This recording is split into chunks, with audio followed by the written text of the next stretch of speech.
Hello everyone, welcome to the sped up version of a project I did for Fiverr not too long ago. Before I had a bout of crippling depression and didn't record this and didn't edit anything. Also, I don't know how to use this editor, so if anything's funky, that's why. Also, I don't know how to use this particular graphic editor. This is GIMP. I've used it actually a lot, but I'm not very good at it, so that's what we're working with here. This was a poem prompt, and the prompt was impermanence. And this was an image I had. This photograph actually is from my thesis, my master's thesis. Fun time. And right away, I knew I wanted to use it. I liked the shadow. And so here you see me doing kind of my standard cleanup, which is by hand because I don't know what I'm doing. This does change. I renege this almost immediately. And I always forget how to do the proper like fuzzy select. Even now looking back on it, I'm kind of like, how did I do this? But the reason why I didn't like what I was doing here is because it is just too clean. It's too sharp. The positioning is fine, but I was like, no, this isn't what I want.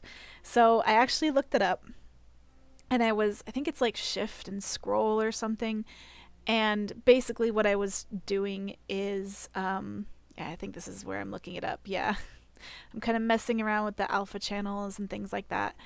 And kind of twiddling around, and there we go. So now I've got a better hold on this, sort of. It took me a minute to kind of figure out exactly how to do this properly. So I'm kind of fiddling around. I want the texture of the sand, even though this image is very much going to be in the background. I still wanted the grainy texture, I guess you could say. And then what happened is like, that's a thumb. And there are some other like weird dark spots that got highlighted funky. You can see like it just doesn't look natural. So I'm highlighting that specific color and I'm trying to erase it. You see me zooming in really closely trying to get that color, and yeah, that looks a little bit better. So like I said earlier, the prompt for this was impermanence. I believe I said it earlier. Maybe I didn't. I don't remember. Impermanence was the prompt. And so the concept I had, right away I knew what the phrase I wanted to use was. So this was a fairly short, free verse poem, but I figured I'd use a lot of graphic elements, so that was fine. The phrase I had was, "Here is a life on a thread, like a string of pearls." And then I continued that with, "How will you keep them in a jar, or as smudges your fingers left on the things you loved?" So that's what I'm working with. And so this big wide space that I'm now trying to soften into some kind of gradient, and I hate it. I'm not doing a great job. Don't worry. I fix this. Don't worry. I wanted to have pearls, basically. I also really wanted, one of my thesis elements was this concept that poetry can be something that occurs quite randomly. And so what I'm doing here is I'm trying to take some of those random elements and bring them into the poem itself. You can see this bandage, that's what I was calling these. They were actually just strips of fabric that I wrote stuff on. This bandage says, "Broken I will," and then there's a whole bunch of stuff covered, and then it says "pass through." So broken I will pass through. And that just seemed to fit the theme. It's kind of mysterious. It's up for interpretation. Most of my more crazy poetry is. I like the idea that what the reader sees and what the reader feels brings to life the poem itself. So I definitely wanted to have that element in there. Now I'm messing around with the pearls themselves, how I want them to be placed, how big they are. I didn't want too many. I definitely didn't want it to feel cluttered. But I wanted a few. I wanted it to look like something was dropping, because that's kind of the expression that the shadow has, like they're covering their head or something. That's not quite what was happening in the moment. And here I am teaching myself how to do like some kind of Magnified Effect. So I wanted the word pearls to have this effect like it's being wrapped around a pearl. And the way I thought of that was kind of like a bubble almost. So here I'm duplicating it because I want it to be legible still. And now I'm kind of messing around with like the effect itself. I wanted it to be legible, but I also wanted it to be a little not. Yeah, like that. And so now I'm trying to like figure out how to get rid of the background stuff. And so that's very, it's hard to see, which is kind of the point. Again, I wanted the word pearls is important, so I didn't want it to, efface it entirely. But I also wanted it to have this image quality of being distorted. And so that's what I was working on there. I like it. I liked that effect. Again, here I am sort of selecting what will go on the pearls themselves. So there's quite a few bits here where I have to read through some of my old work. Everything here is mine, obviously. So I was going through some old passages, things that I've written, and sort of trying to decide like, okay, what do I want to go here? Literally all I was doing is I was taking snips and copying them into GIMP and then just kind of lining it up and seeing, what I wanted to keep, what I wanted to have staying, how big do I want the text, things like that. Messing around with the layers a little bit. It took me a while. I think there are 13 pearls or something like that. And it took me a while to kind of get into the rhythm of how to select things, and I'm trying to decide like, okay, what word do I want? What do I want to have here? That kind of thing I'm trying to decide. So here you go. You can sort of see the effect come through. And it's right around here that I'm like, oh, I don't know how I feel about this effect. So I started playing around with the lighting a little bit.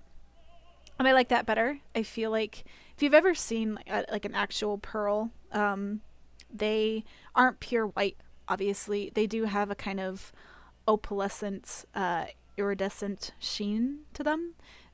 But they also, especially older pearls, at least ones I've seen, maybe they're not real. I don't know. I don't know anything about pearls, but they can have kind of an off-white color to them.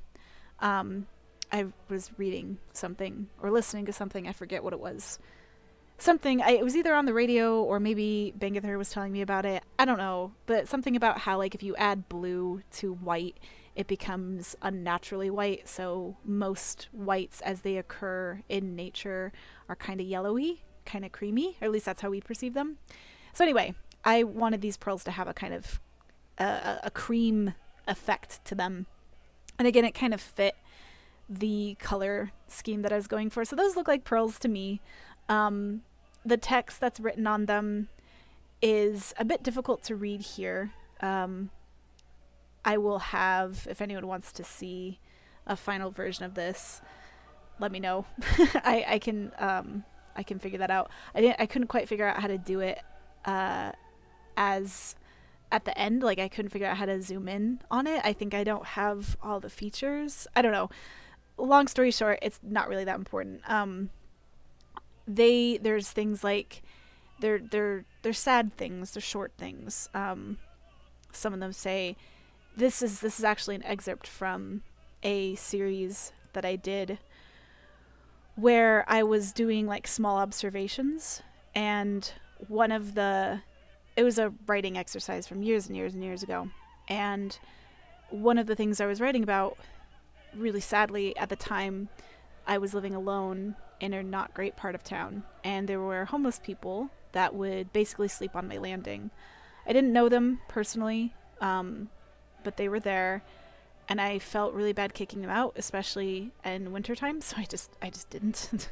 I'd never made them leave or anything, and the reason why was because it was just so cold, and they were basically my age, and it was a weird thing to confront. Like, I've never had a huge amount of money. Growing up, we did not have a huge amount of money, but there are always people who it's different. It's less, So trying to reconcile that was kind of rough. I don't know why that was the excerpt I ended up choosing, but it was, so here we are.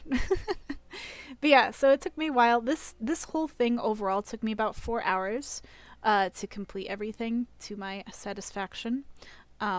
So here again, I'm looking for more text, more material, if you will. That's why it took a little long there. So you can see some of what it says there. I think one of them says sunflowers. I don't know why, it just called to me. I don't want to get too detailed into it because the person who bought this, they're a friend of mine, so I'm not like worried about them being upset that I showed my process. But I also, want to respect the fact that they paid for a piece of art and it's technically theirs now. So, but you can see things like